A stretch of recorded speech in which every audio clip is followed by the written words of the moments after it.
The delegate from Frederick. Thank you, Madam Speaker. You know, Madam Speaker, we talk a lot about redistricting, we talk a lot about maps and math. But what we're really talking about here is power. Who has it, how it's used, and whether the voices of everyday people still matter. Across this country right now, we are seeing something deeply dangerous unfold. States like Texas, Missouri, Florida, etc., are redrawing their congressional maps at the orders of one place, the White House. Not to better represent their residents, but to cement a political ideology into government, even when the voters have clearly rejected it. That is not democracy responding to its people. That is power entrenching itself against them. And when you start to entrench power, you start by targeting communities with the least political protection. And that is why LGBTQ plus people are under attack. Bans on medically accepted health care, HIV programs being defunded, doctors and patients are threatened with investigation and prosecution. These are not policy disagreements, friends. These are exercises of control, deciding who gets to live, who suffers, who must suffer the indignities or die. When the government decides whose health care is legitimate and whose is not, no one's health care is safe.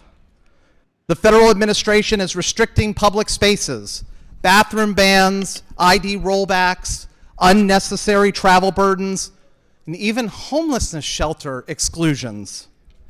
These policies normalize the idea that some people must dehumanize themselves just to live their daily lives.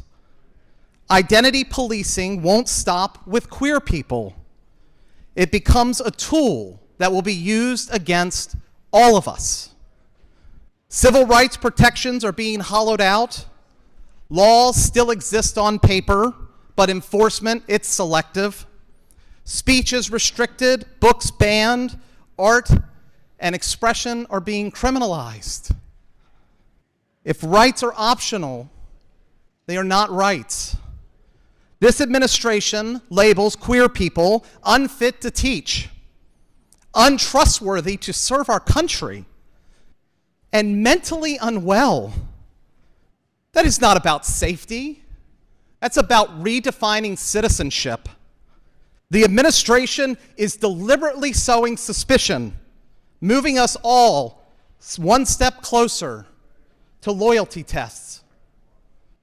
Even history itself is being rewritten, friends. Archives are being scrubbed, stories are erased. I don't have to tell all of you, erasing history harms community. It harms culture, and it makes the dehumanization of people easier. This is not random. This is not accidental. This is what ideological entrenchment looks like. That is why redistricting matters now. Redistricting is not being driven by Maryland. Instead, Maryland is compelled because the federal administration is trying to impose a national ideology by manipulating representation state by state. If we do not respond thoughtfully and deliberately, we allow that manipulation to spread. Redistricting today is about protecting the principle that the government derives its legitimacy from its people. Fair representation is the guardrail that prevents any administration, left or right, from locking its power in place over the citizens, voters' objections, and at the expense of the most vulnerable among us. LGBTQ people are not seeking special treatment here, friends. We, in every district across this state, all 47 of them, are sounding the alarm, because history shows us clearly that when a government succeeds in stripping the rights from one group, it learns very quickly that it can do it again and again and again. We are the early warning system, but we are not the final target. If Maryland believes in democracy, we must ensure that representation reflects our people, not a forced ideology. Because when representation fails, rights fail.